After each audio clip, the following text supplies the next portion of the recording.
The highest mountains on Earth were born from the deepest parts of the ocean. This is the story of how depth created height, a geological mystery where ancient seabeds forged the foundations for our planet's most breathtaking peaks. By the end, you will see the very ground beneath your feet in a completely new light. We will uncover how the crushing pressure of vanished oceans like the Tethys built colossal ranges like the Himalayas, and explore the profound connection between the Mariana Trench and Mount Everest. This journey reveals the dynamic, living planet we call home. What hidden connection between the deep and the high most captivates your imagination? Our planet's earliest chapters were written not on stone, but in water. Over 4 billion years ago, Earth was a world utterly alien to our own, a vast globe-spanning ocean simmering under a thin, toxic sky. This was not the deep, trench-carved sea of today, but a shallow, restless body of water, its surface broken only by the fiery plumes of volcanic islands. No vast continents divided the waters, no life stirred in its depths. This was the primordial sea, the original crucible where the very first land would be forged. Beneath this ancient ocean, the planet's engine was running hot. Intense heat from the mantle caused massive volcanic outpourings, but not all of the erupted rock was the same. Some of it, a lighter, granitic type known as felsic rock, refused to sink back into the depths. Like scum forming on a pot of boiling soup, these buoyant minerals began to accumulate, clumping together into the first, fragile rafts of true continental crust. Geologists call this slow, patient accumulation the natal stage of the continents, a foundation built one volcanic eruption at a time over countless eons. This was the essential first step. The churning mantle below this ocean did more than just produce lava. It began to organize the planet's surface. It initiated the first, clumsy versions of subduction, where denser oceanic crust was forced down, while the lighter, newborn continental crumbs were pushed together or accreted into larger masses. This slow-motion collision and compression, starting in a global ocean, laid the entire groundwork for every mountain range to come. The stage was now set. The watery cradle had created the first actors, and the planetary forces were in motion. The quiet, patient work of building continents from scratch was complete, and the drama of destruction and rebirth was about to begin. This relentless geological dance is powered by a single, magnificent engine, plate tectonics. Think of our planet's outer shell, the lithosphere, not as one solid piece, but as a series of colossal, interlocking plates. These plates are constantly in motion, floating on the hotter, more fluid rock of the mantle below.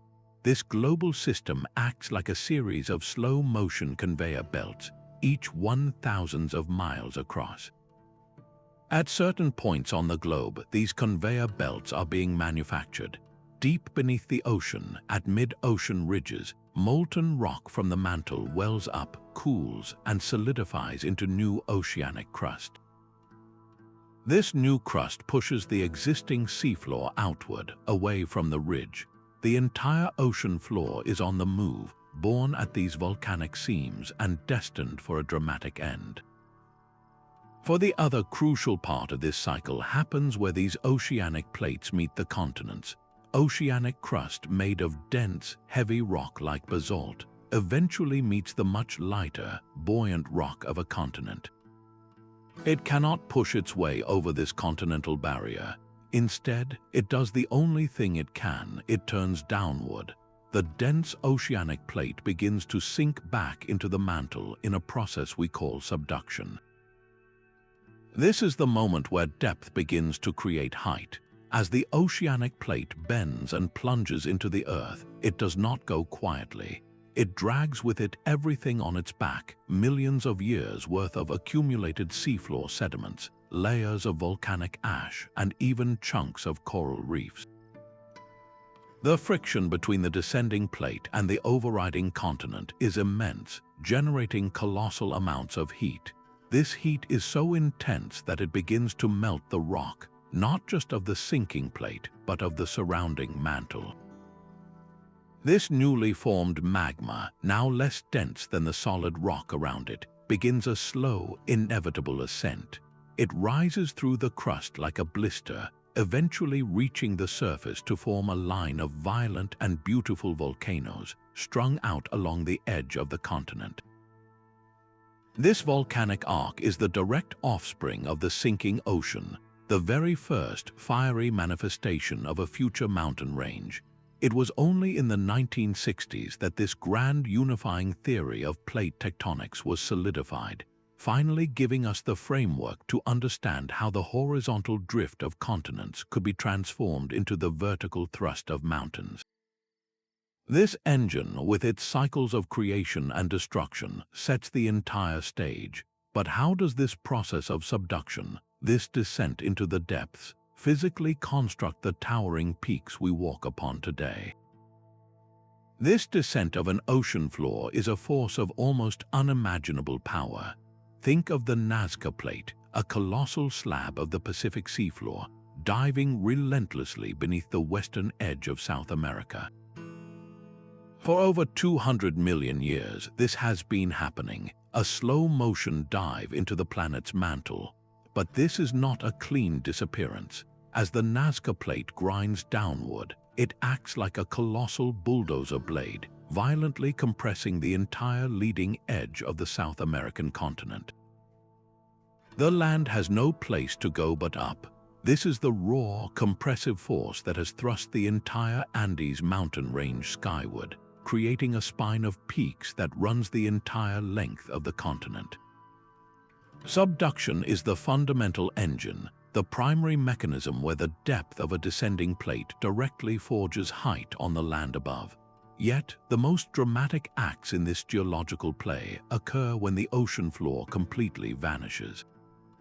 When all the dense oceanic crust between two continents has been consumed by subduction, the continents themselves are left on a collision course. They are both made of light, buoyant rock, and neither wants to sink. Imagine the Indian subcontinent, once a massive island, drifting northwards for tens of millions of years across the now vanished Tethys Ocean. Its journey ended when it smashed into the underbelly of Asia. This was not a sudden crash, but a slow, inexorable collision that continues to this day. With no dense oceanic plate to pull it down, the only possible outcome was for the continental crust to crumple. It was compressed, folded, and stacked upon itself, thickening the Earth's crust to an extraordinary degree. This monumental process, what geologists call orogeny, is how the closure of an ancient ocean directly gives birth to the highest mountains on Earth. The end of the Tethys Ocean was the beginning of the Himalayas. Every tremor in that region is a reminder of that ongoing collision, a testament to the fact that the life of an ocean does not end quietly. Its death creates the most magnificent heights our world has to offer. That piece of dark, dense basalt lying on the abyssal plain is not a permanent fixture. It is a traveler caught on a geological conveyor belt that has been running for billions of years. Its journey begins as the ocean floor it calls home starts its fateful descent into the trench. As the plate bends downward, the top layers of sediment and rock do not always slide smoothly into the abyss. Instead, they are scraped off, bulldozed by the overriding continental plate into a chaotic, jumbled pile known as an accretionary wedge. Imagine a colossal landslide frozen in time, a melange of deep-sea mud, volcanic ash, and chunks of basalt, all crushed together under unimaginable pressure. This chaotic wedge is the raw material, the very first draft of a future mountain. This process is a single, breathtaking chapter in the grand rock cycle, the planet's ultimate recycling program. That igneous basalt, born from a volcanic eruption on the seafloor, is just beginning its transformations. If it is not subducted, it may be lifted up and exposed to the elements. Wind, rain, and ice will slowly break it down into sediment. These particles are carried by rivers and currents, eventually settling in layers on a new seafloor, compacting over eons into sedimentary rock like sandstone or shale. But if our rock is caught in the mountain-building vice, its story becomes even more dramatic. Subjected to the immense heat and crushing pressure of colliding continents, its very molecular structure changes. It becomes a metamorphic rock, transformed into something entirely new. The simple, dark basalt can recrystallize into a glittering schist, or under even greater forces, band and twist into the beautiful, swirling patterns of gneiss. The most compelling proof of this entire incredible journey is often found by simply looking at the rocks themselves. High in the Himalayas or embedded in the cliffs of the Alps, geologists find distinct layers of limestone packed with the fossils of ancient sea creatures. These are not river fossils or lake fossils. They are the fossils of organisms that lived and died in the deep, open ocean. To hold a seashell in your hand on a mountain peak 20,000 feet above sea level is to hold direct, tangible evidence that this entire landscape was once submerged beneath a vanished sea. The transformation of that simple ocean basalt into a complex metamorphic rock is a testament to a planet in constant, dynamic flux.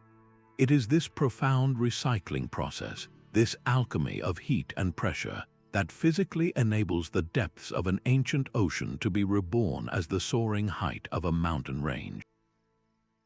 The Himalayas are more than a mountain range, they are a monument to a lost world.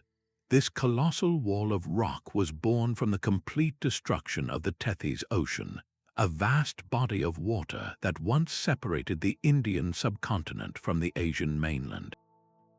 For tens of millions of years, the Indian plate drifted northward, and with every passing century, the dense oceanic floor of the Tethys was forced beneath the Eurasian plate. This great subduction machine consumed the entire ocean basin, pulling it back into the mantle until nothing remained but the two continental landmasses, set on an inevitable collision course. That final, slow-motion impact began around 50 million years ago. When the two continents met, neither could be subducted. They were both too buoyant, too light to sink. So instead of diving downward, the Earth's crust had no choice but to move upward. The immense layers of sediment that had accumulated on the Tethys seafloor for eons were caught in the middle. They were not gently lifted, they were violently crumpled, folded over on themselves, and thrust skyward in a geological upheaval of staggering proportions. This is how the seabed became the summit. The proof is literally written in the stones, high on the slopes of Mount Everest, within the very rock that forms the pinnacle of our world. Geologists have found the fossils of ammonites. These are not land creatures. They are the remnants of complex marine organisms that lived and died in the deep, open waters of the Tethys Ocean. To find their shells at an altitude of over 20,000 feet is to hold the most direct evidence possible that these peaks were once the bottom of the sea. And the process is far from over. The Indian plate continues to push northward into Asia, causing the Himalayas to rise by a measurable amount each year. This ongoing uplift, felt in every earthquake that shakes the region, means the story of the ocean that gave birth to mountains is not a tale from a distant past. It is a dynamic, living drama that continues to shape the roof of the world, a permanent legacy written by a vanished sea. Far from the Himalayan heights, in the profound darkness of the Western Pacific, lies the Mariana Trench. This is the deepest chasm on our planet, a scar on the seafloor that plunges nearly 7 miles straight down. But this abyss is not a quiet grave, it is a place of violent, active creation. The trench is the surface expression of a subduction zone in its most raw and powerful form, where the massive Pacific plate is bending and beginning its long dive back into the mantle. The intense compression that starts right here in this ultimate depth is the very same force that initiates the process of mountain building thousands of miles away. This trench is the engine room. As the plate descends, it does not go alone. It drags with it millions of years of accumulated seafloor sediments, layers of siliceous ooze made from the microscopic skeletons of plankton, and fine clays that settled like a blanket over the abyssal plains. But much of this material never makes the full journey into the abyss. Instead, it is scraped off the top of the diving plate, bulldozed and crushed against the edge of the overriding plate. This chaotic mixture is slowly, painstakingly plastered onto the crust, adding new material and contributing to the very growth of the continent itself. The unique and bizarre life forms that thrive in the trench's crushing pressures are a testament to the extreme forces at work here. These ecosystems exist only because of the tectonic violence that fractures the seafloor, releasing chemical nutrients that sustain life in the total darkness. It is a profound paradox that these deepest, most alien places on Earth are directly linked to the creation of our most majestic peaks. To understand how the trench contributes to height, we must look at what it leaves behind. The same subduction process that carves the Mariana Trench also generates immense heat, melting the rock above the descending plate. This molten rock rises, piercing the seafloor to build the volcanic islands of the Mariana Arc. These islands are the direct offspring of the trench, the first mountains born from the ocean's deepest despair. They are a living blueprint for how every continental volcanic arc begins. So the next time you see a towering, snow-capped volcano, remember that its roots may extend all the way down to a lightless trench at the bottom of the sea, where the planet relentlessly recycles itself, turning depth into height. Deep within the grinding machinery of a subduction zone, a remarkable act of alchemy occurs. As the cold, dense oceanic plate sinks deeper into the mantle, it is subjected to ever-increasing heat and pressure. This immense force does something crucial. It squeezes water out of the plate itself. This is not free-flowing water, but molecules locked within the crystal structure of hydrous minerals, water that was trapped in the seafloor millions of years ago. This released water then rises into the hot mantle rock directly above the descending slab.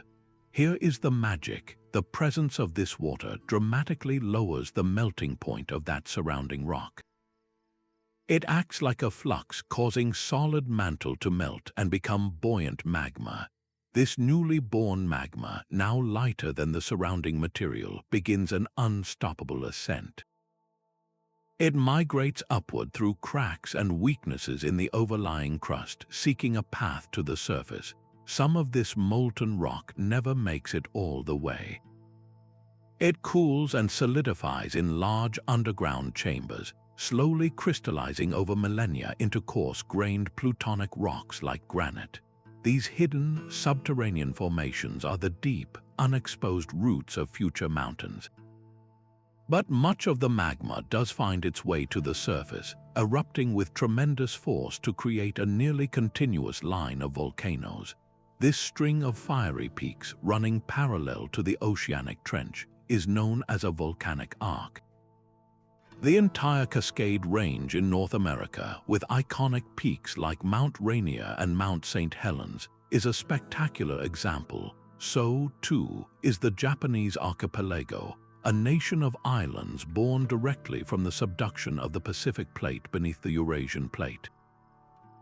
These volcanic arcs are the very first mountainous landforms to emerge directly from the subduction process, the initial anvils upon which greater height is forged.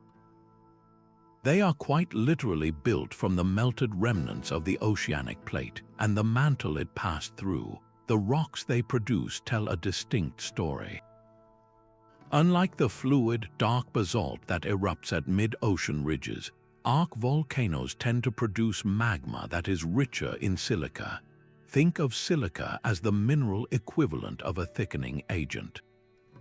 This higher silica content makes the magma much more viscous, like thick syrup compared to water. This sticky, gas-charged magma does not flow easily. It piles up around the volcanic vent, creating the steep, towering cones that define our classic image of a volcano. This entire fiery chain of events, from the release of water deep within a subduction zone to the eruption of a silica-rich volcano, is a direct and visible consequence of the depth-driven process. It forges new land, new height, directly from the ocean's own recycled depths. This chaotic jumble of rock is not just a pile of debris, it is a blueprint. Geologists call this massive, mangled heap an accretionary wedge, a term that perfectly captures its origin and its destiny. Picture the leading edge of a continent as a colossal bulldozer, and the descending oceanic plate as a conveyor belt delivering raw materials. As the seafloor slides into the trench, its topmost layers are not simply swallowed. They are scraped off one after another and stacked into a chaotic, sloping pile against the continent's edge. This wedge is a geological melange, a mixture of deep sea clays, sandstones, the skeletons of microscopic plankton, shattered basalt from the oceanic crust, and even entire fragments of undersea volcanoes called seamounts. All of it is crushed together under immense pressure, folded, and fractured in a process that pre-shapes the very rock that will one day become a mountain. We can see this process frozen in time along the coastlines of active subduction zones today. The entire coastal range of Alaska, for instance, is a vast accretionary complex, a testament to the Pacific Ocean floor being relentlessly scraped onto the North American plate. These regions are geological archives preserving a fossilized record of the ocean that was consumed. The intense folding and faulting within the wedge does more than just mix the ingredients. It prepares the rock for its journey upward. The same forces that crumple the sediments into tight, complex patterns create weaknesses and structures that will later guide the uplift of entire mountain blocks. This means the future peak's internal architecture, its very skeleton, is being designed in the darkness of the trench long before the first summit breaks the surface of the sea. The accretionary wedge is the unsung foundation, the raw, chaotic beginning from which order and height will eventually emerge. This subterranean pressure cooker forges a rock far stronger than the one that entered it. Deep within the collision zone, ordinary ocean floor basalt and soft seafloor sediments are subjected to a radical transformation. The immense pressure, equivalent to the weight of thousands of atmospheres, combined with searing heat from the Earth's interior, forces the minerals within the rock to break down and recrystallize into new, more stable forms. This profound process, known as metamorphism, is what gives the future mountain range its backbone. Without it, the accumulating rock would simply crumble under its own weight. The most telling evidence of this deep earth forging comes from two distinctive rock types, blueschist and eclogite. Blueschist gets its name from a striking blue mineral called glaucophane, which forms only under the unique high pressure, yet relatively low temperature, conditions found in a subduction zone. It is a rock born from the specific coldness of a sinking oceanic plate. Eclogite is even more extreme. It forms at even greater depths and is so dense that it can actually sink back into the mantle. It is a beautiful rock, often a mix of red garnet and green pyrozene, but its beauty belies an incredible toughness. These metamorphic rocks are the reinforced steel of the mountain-building world. When these toughened rocks are eventually uplifted towards the surface, they possess the structural integrity to act as a stable core. they can support the colossal weight of piled-up rock, allowing the mountain range to reach for the sky without immediately collapsing in on itself. This is the critical, hidden step that makes great height possible. The weak, waterlogged mud of the ancient seafloor is literally baked and compressed into a durable foundation, capable of sustaining the very peaks that define our horizons. This invisible balance of our planet is known as isostasy, a gravitational dance between the crust and the mantle. Think of the Earth's crust not as fixed to a solid foundation, but as floating on a denser, more malleable layer beneath it, much like a massive iceberg floats in the ocean. Just as a tall iceberg has a deep, hidden root to keep it stable, a massive mountain range must also have a profound root of its own. When continents collide and the crust is crumpled and thickened, it does not just pile up. It sinks downward into the underlying mantle, displacing the denser material. This creates a deep, bulbous root of buoyant crust that can extend for dozens of miles into the Earth. This is isostatic compensation, the planet's way of ensuring that all that new height is properly anchored and balanced. The colossal Himalayan range and the vast Tibetan plateau are the ultimate demonstration of this principle. Here, the continental crust has been compressed to an astonishing thickness of over 70 kilometers, more than double the average for the planet. This incredible depth of relatively light rock, pushing down into the heavy mantle, is what provides the buoyant support for the world's highest peaks. It is the hidden foundation that makes the visible height possible, but this system is not static. Erosion is a relentless force, constantly scraping away at the summits, carrying billions of tons of rock and sediment down to the sea. Yet, as this immense weight is removed from the top, the entire mountain block, now lighter, slowly rises in response. The deep crustal root bobs upward, pushing the peaks a little higher to maintain that delicate gravitational equilibrium. This creates a remarkable feedback loop where the very process of destruction triggers a response of renewal. The mountains are actively fighting their own erosion, a slow-motion rebound that can prolong their life for millions of years. So the breathtaking height of a mountain range is not just a matter of how much rock was pushed up, but a precise balance of forces, a grand, slow-motion teeter-totter where the depths of the crust support the heights of the sky. The ghosts of ancient oceans are written in the stone of old mountains. Long before the Atlantic existed, another great sea, the Iapetus Ocean, stretched between the landmasses that would one day become North America and Europe. Its story did not end with a quiet evaporation, but with a colossal geological crash. The complete closure of this ocean during events known as the Caledonian and Akkadian orogenies violently welded the continents together, and in the process, it thrust upwards the very first Appalachian Mountains and the rugged Scottish Highlands. These peaks, now worn down by eons of erosion, were once a Himalayan scale chain, the direct offspring of that vanished ocean.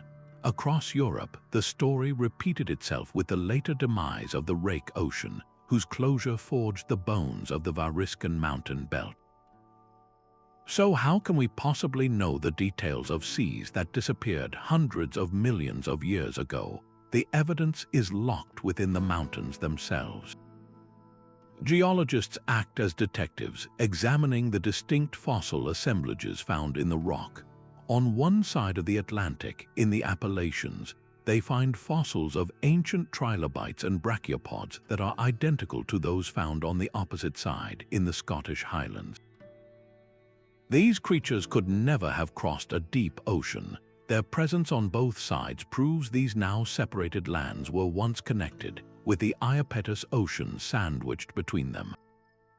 Furthermore, the magnetic signatures frozen into the rock reveal the ancient latitudes where the rock formed, allowing scientists to map the ocean's width and track the continent's slow dance of convergence. Every folded layer of sandstone, every thrust fault that stacks rock upon rock, is the direct architectural remnant of these ancient oceanic basins. The gentle, rolling hills of the modern Appalachians are not just landscapes of beauty. They are the deeply eroded ruins of a mountain range born from an ocean that no longer exists. This exploration reveals a profound truth. The cycle of an ocean's birth, life, and eventual death is not a unique event but a fundamental, repeating rhythm in Earth's deep history. Each closure writes a new chapter in the planet's topographic story, leaving behind a legacy of stone that tells of lost worlds beneath the waves. This grand interplay between oceans and mountains finds its ultimate rhythm in the supercontinent cycle, a planetary heartbeat that pulses over hundreds of millions of years. Our familiar continents are not permanent fixtures but wanderers on a vast, slow carousel, destined to meet, embrace, and then tear apart again. This cycle begins with the assembly of a supercontinent, a colossal gathering of nearly all the world's landmasses.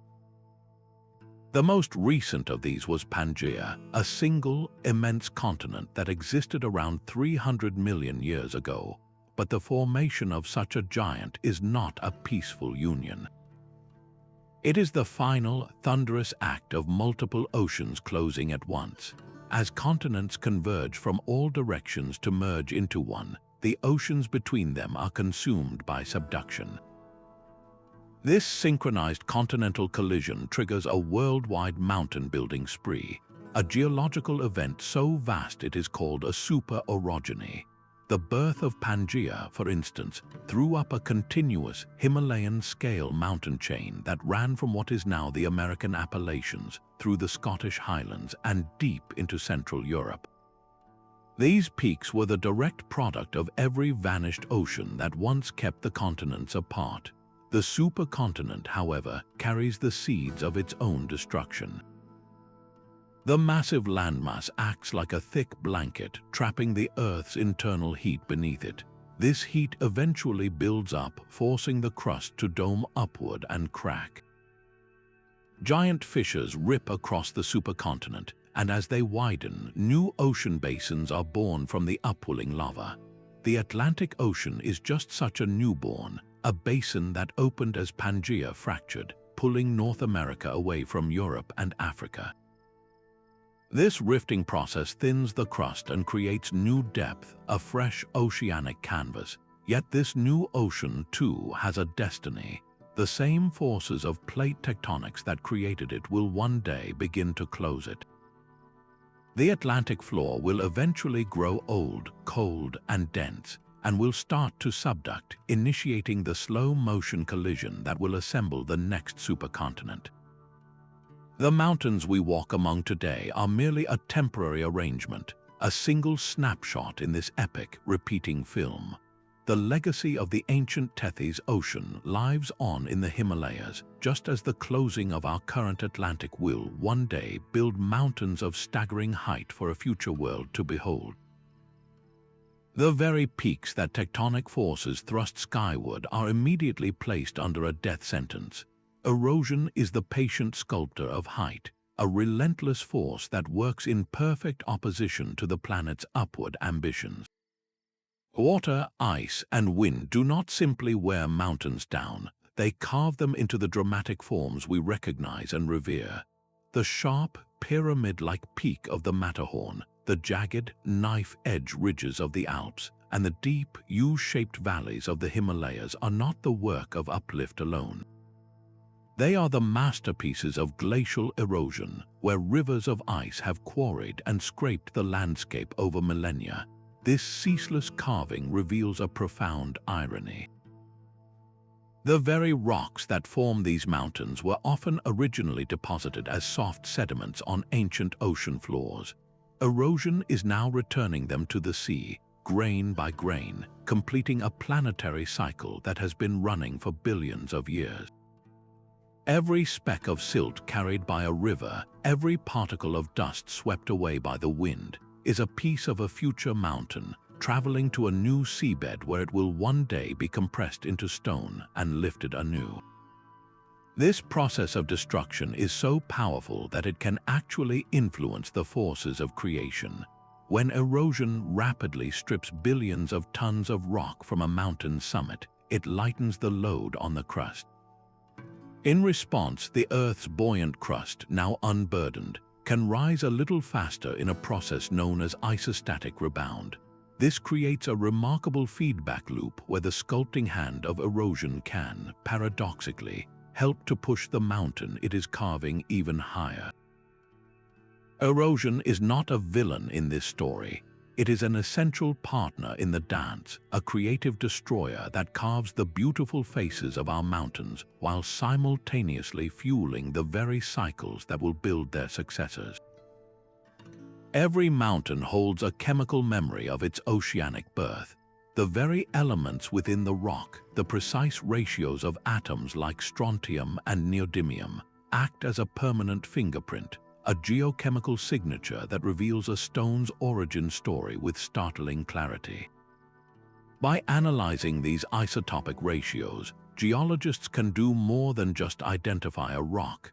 They can trace it back to the specific mantle source that birthed it, or to the unique environmental conditions of the ancient seafloor where it first settled. This is the ultimate form of geological detective work, reading the subtle chemical code written in stone to prove a mountain's deep-sea ancestry. Perhaps the most compelling piece of evidence in this chemical investigation is a formation known as an ophiolite. These are not just random rocks, they are complete, intact sections of ancient oceanic crust and the upper mantle that have been violently thrust up onto the edge of a continent during a mountain-building collision. Walking across an ophiolite is like walking across a fossilized seafloor, a direct, tangible snapshot of the very ocean that was consumed to build the peaks above it.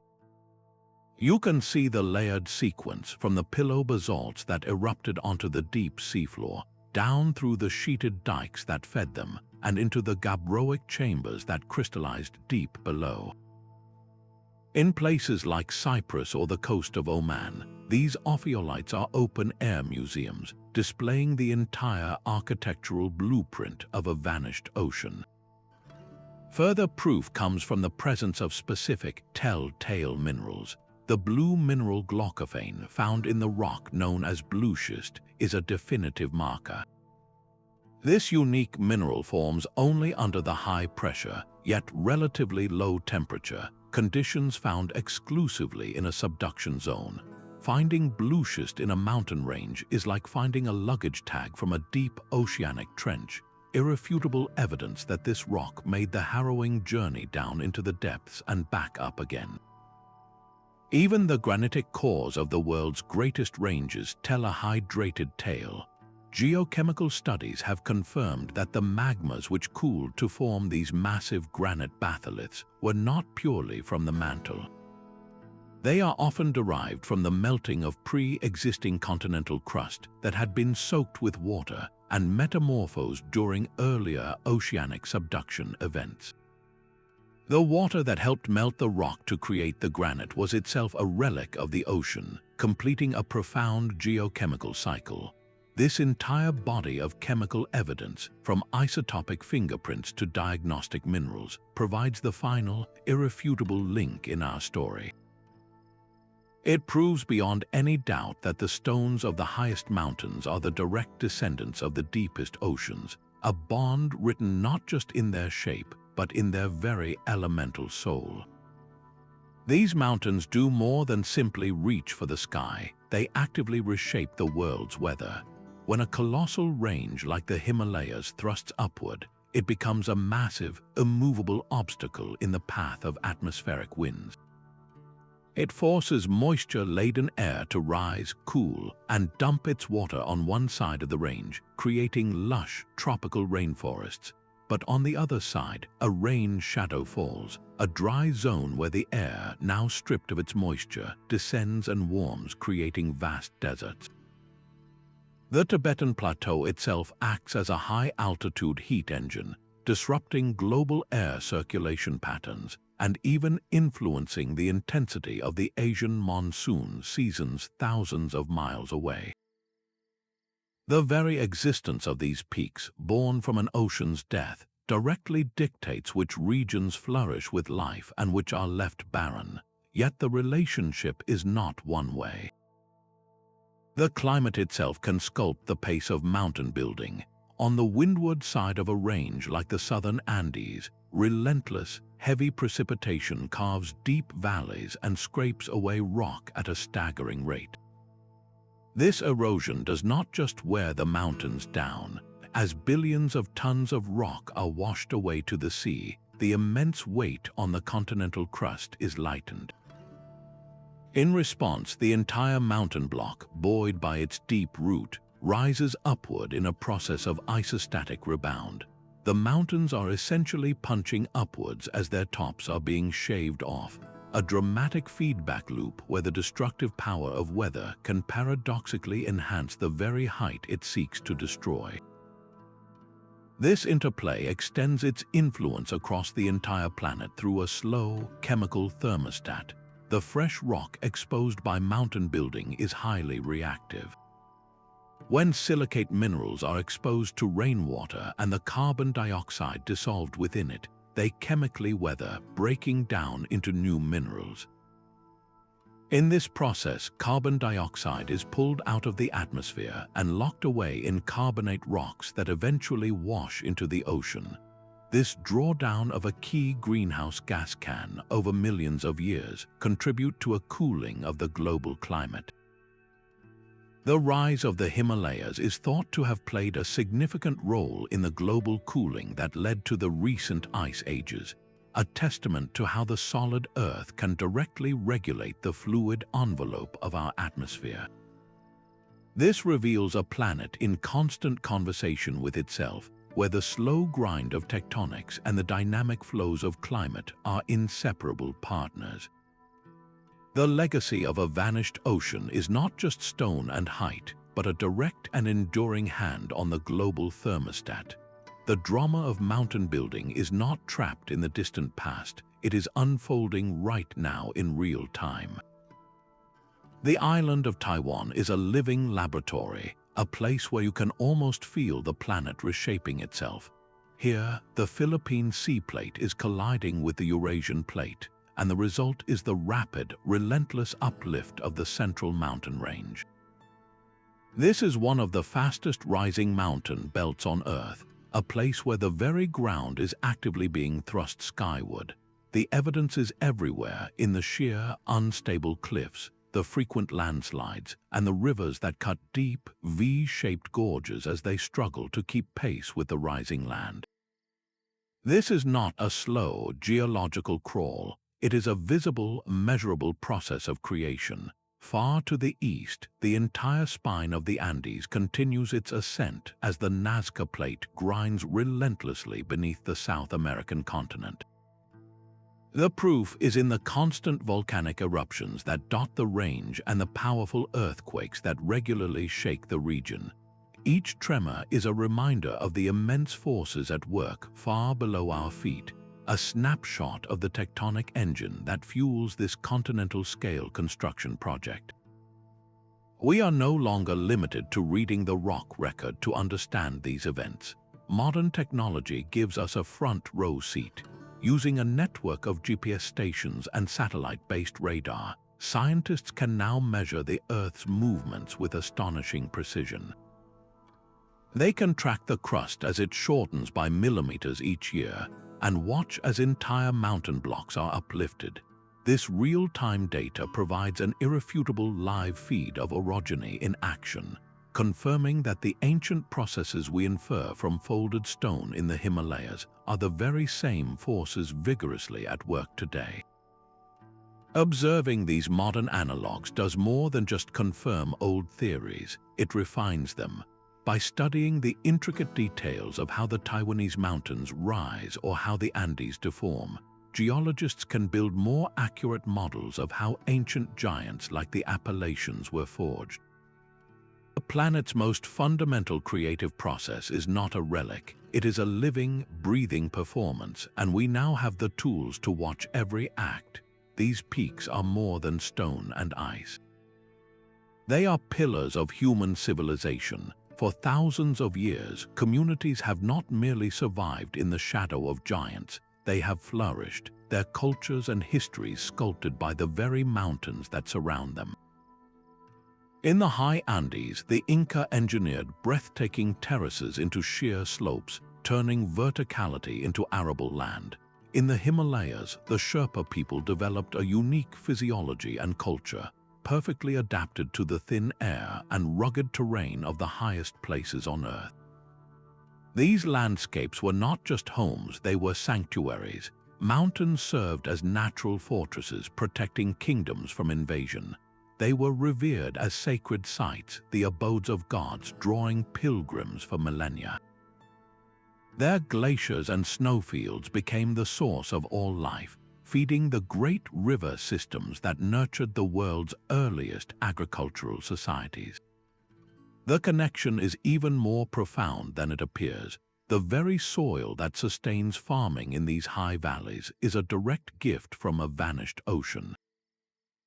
As the ancient seafloor rocks of the mountains weather and break down, they release a rich mix of minerals into the earth.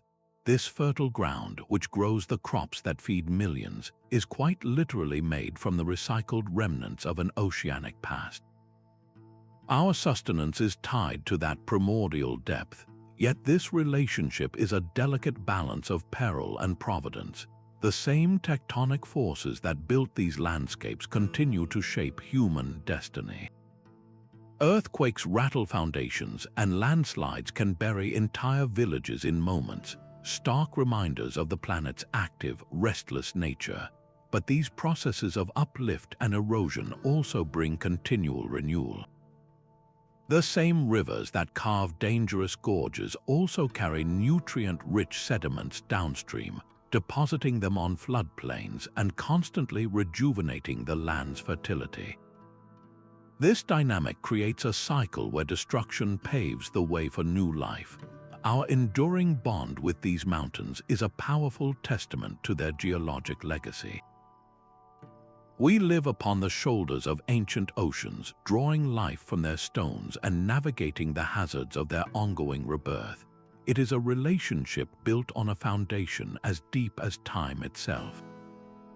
We can now listen to the planet's own internal conversations. Seismology acts as a form of cosmic sonar, using the immense energy released by earthquakes to illuminate the deep Earth.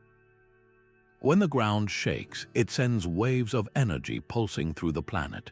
By tracking the speed and path of these waves as they travel through different materials, scientists can construct detailed three-dimensional images of structures hundreds of kilometers below our feet. This is how we can clearly visualize the cold, dense slab of a subducting plate diving into the mantle, and trace the colossal, bulbous roots of mountain ranges like the Himalayas, which extend deep into the earth to support their majestic height. While seismology maps the deep structure, satellites orbiting high above us measure the planet's subtle gravitational personality. Missions like GRACE detect tiny variations in Earth's gravitational field. A massive mountain range, with its thick crust and deep root, exerts a slightly stronger gravitational pull than the thin crust of an ocean basin. By meticulously mapping these gravitational highs and lows, scientists can infer the density and thickness of the crust hidden beneath ice, forests, or sediment, painting a broad brush picture of the underground architecture that our eyes cannot see. But to understand the story's timeline, we need a geological clock. That clock is found in tiny, durable crystals called zircons. Geochronology techniques, such as uranium lead dating, measure the steady, predictable decay of radioactive elements within these crystals. When a zircon forms in a cooling magma, it starts trapping uranium atoms. Over millions of years, that uranium decays into lead at a known rate. By measuring the ratio of uranium to lead in a zircon crystal extracted from a Himalayan granite, for instance, scientists can determine the exact moment that magma cooled and crystallized, pinpointing a specific pulse of mountain building to within a few 100,000 years. This allows us to reconstruct the precise sequence of collisions and uplifts that built the range. All of this vast and varied data, from seismic snapshots to mineral ages and gravity maps, flows into powerful computer models. These digital laboratories allow geologists to simulate millions of years of tectonic activity in hours. They can test different scenarios, asking what would happen if a continent moved at a different speed, or if an oceanic plate was slightly denser. By comparing the virtual mountains created in these simulations to the real-world structures we observe, we can refine our understanding of how specific oceanic configurations gave rise to the unique topography we see today. This technological symphony has fundamentally transformed a grand, poetic idea into a rigorous, evidence-backed theory, giving us the tools to not just tell the story of the ocean that gave birth to mountains, but to prove it. Yet for all we have uncovered, the deepest questions remain tantalizingly out of reach. We still do not fully understand what first triggers a subduction zone to form. What force is powerful enough to make a massive, stable oceanic plate crack and begin its fatal dive into the mantle? It is the geological equivalent of asking what ignites the engine, and the answer is still shrouded in mystery.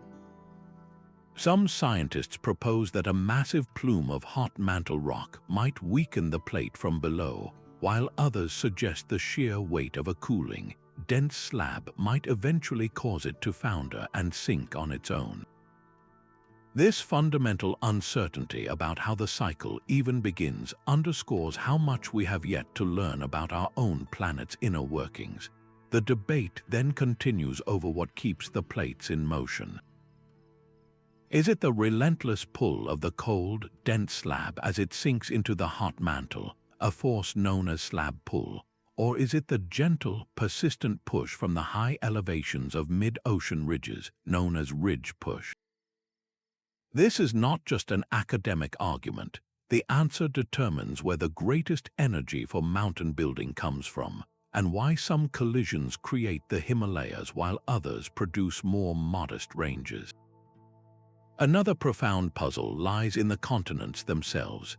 How have these rafts of buoyant crust survived for billions of years, constantly being tugged at, folded, and partially melted at subduction zones, yet never fully being consumed back into the mantle?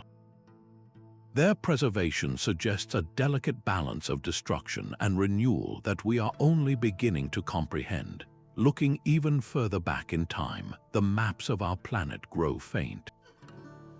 The configuration of ancient supercontinents like Rodinia, which existed a billion years ago, is still being painstakingly pieced together. The ghostly outlines of the mountain ranges built during its assembly are scattered across the globe, their connections and origins the subject of intense debate and fresh geological mapping. These are not signs of failure, but the vibrant pulse of a living science. Every unanswered question is a destination for a future expedition, a target for a new supercomputer model. The story of how the ocean's depth creates the mountain's height is not a closed book. It is a narrative still being written, with every new discovery adding a sentence, a paragraph, a chapter to the epic of our dynamic planet. The ground beneath our feet holds a treasure forged in fire and pressure. The same violent collisions that thrust mountains skyward also create immense concentrations of valuable metals. Deep within subduction zones and the magma chambers they feed, superheated water circulates through fractured rock. This fluid acts as a chemical solvent, leaching atoms of copper, gold, and silver from the surrounding magma and crust. As this mineral-rich fluid cools or changes pressure, it deposits its metallic cargo in cracks and voids, forming the rich veins that miners have sought for millennia. The Andes Mountains, born from the subduction of the Nazca Plate, are studded with some of the world's largest copper and silver mines.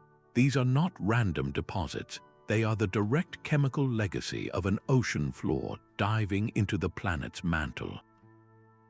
This geologic alchemy extends far beyond glittering metals.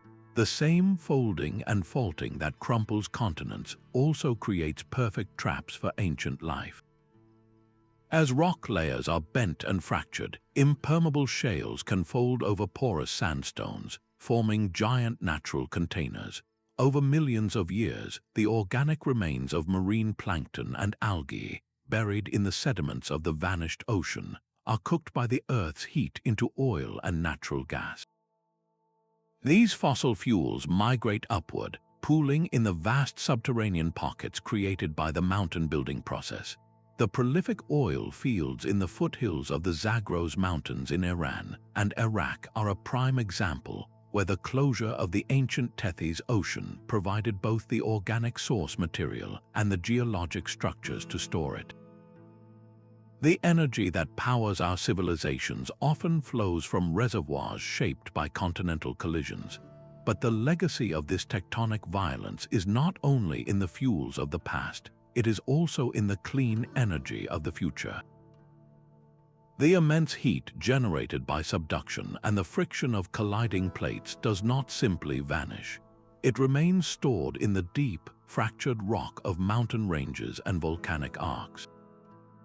These fractures allow water to circulate deep underground where it is heated into steam. By drilling into these geothermal reservoirs, we can tap this immense power directly, generating electricity without burning fuel.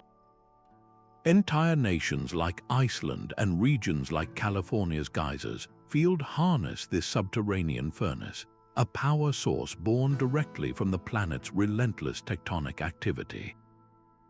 Even the very stone we build with tells this story.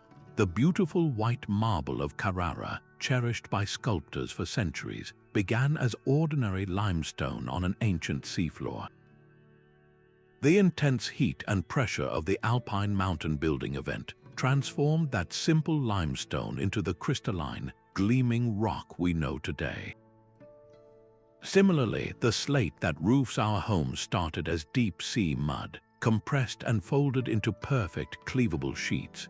When we walk through a city, we are often surrounded by the metamorphosed remains of vanished oceans, now quarried from the hearts of mountains. So the next time you see a copper wire, feel the heat from a geothermal plant, or admire a marble statue, remember their profound origin. These resources are not merely found in mountains, they are of the mountains. The economic wealth we extract from these towering landscapes is a direct gift from the geologic chaos that raised them, a final, tangible yield from the ocean that gave birth to them. Our own planet's story offers a key for unlocking landscapes on worlds far beyond. The mountains of Earth, born from the interplay of oceans and continents, provide a vital reference point for understanding how other planets build their own high places. On Venus, shrouded in thick clouds, we find the Maxwell Montes, a mountain range towering above the scorching plains. While Venus lacks Earth's system of plate tectonics, these great highlands likely formed from immense forces of compression and mantle upwelling, a different kind of planetary stress that still speaks to a dynamic interior pushing the surface skyward. The processes are not identical, but the underlying principle remains, a planet's internal engine expressing itself through topographic height. Mars presents an even starker contrast. Here stands Olympus Mons, the single largest volcano in our solar system, a colossal shield mountain that dwarfs any peak on Earth. This behemoth was not built by colliding plates, but by a persistent hotspot, a fixed plume of superheated rock from the Martian mantle that erupted lava flow after lava flow for billions of years. Because Mars lacks mobile plate tectonics, the crust remained stationary over this thermal plume, allowing the volcano to grow to an almost unimaginable scale. This is height born not from subduction, but from a planet's internal heat finding a single, focused outlet. Then we turn to the icy moons of the outer solar system. On Jupiter's Europa, a global, subsurface ocean of liquid water lies trapped beneath a shell of ice. The forces at work here are not of rock but of frozen water. As this hidden ocean freezes and expands, or as tidal forces from Jupiter's gravity flex the icy crust, it can fracture and thrust upwards, potentially creating vast, icy mountain ranges and even cryovolcanoes that erupt slushy water instead of molten rock. This is a breathtaking variation on our theme, where the depth of a hidden ocean creates height through the physics of freezing and tidal pressure. Comparing these alien landscapes reveals a profound truth. The relationship between a world's interior and its surface is a universal constant, yet Earth stands apart in its unique combination of mobile plate tectonics and abundant liquid water. This powerful duality drives a relentless cycle of creation and destruction, of ocean basins closing and mountains rising, that has forged the complex and fertile world we call home. Our mountains are not just rock and ice, they are the unique signature of a truly dynamic planet. This immense geological patience reveals a scale of time that defies our everyday experience. We measure our lives in decades, our histories in centuries, but the planet operates on a clock that ticks in millions of years. This is the profound concept of deep time, a perspective where the entire span of human civilization is but a fleeting moment in the epic story of a mountain's rise. To truly grasp that the Himalayas are still climbing, millimeter by millimeter, from a collision that began 50 million years ago, is to feel a profound shift in your own place in the universe. The solid ground we build our cities upon is not a permanent stage, but a single frame in a continuous, slow-motion film of destruction and rebirth. Mountains are the ultimate expression of this planetary patience, standing as silent witnesses to forces that work on a canvas far grander than our own brief lives. This realization can be deeply humbling, shrinking our personal concerns against a backdrop of such vast ages. Yet it is also incredibly awe-inspiring, connecting us to a narrative of unimaginable endurance and power. We are not separate from this story, we are part of it. Our lives are unfolding upon a landscape that was once the bottom of the sea and will one day be worn down to plains, only to be lifted again in a future we will never see. This geological viewpoint fosters a unique sense of kinship with the Earth's long history and a sobering responsibility for its future. We are the temporary custodians of a world whose rhythms are far slower and more powerful than our own. To understand that great height springs from immense depth is to begin to see the hidden connections everywhere.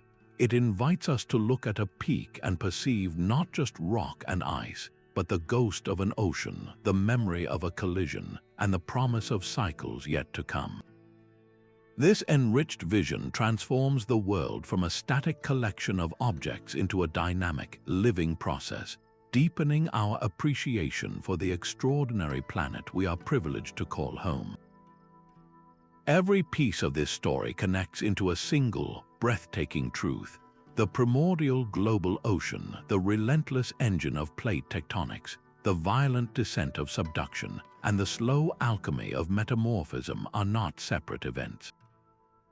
They are the individual movements of a planetary symphony, all conspiring to achieve one magnificent outcome, lifting the seafloor into the sky.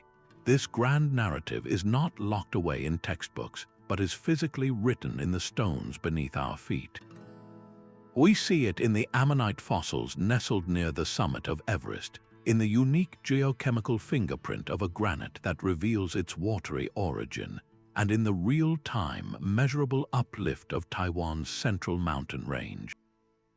The process is alive, a dynamic flux where the destructive power of erosion carves the majestic shapes we recognize, while the invisible hand of isostasy pushes back, maintaining their breathtaking scale against the relentless pull of gravity.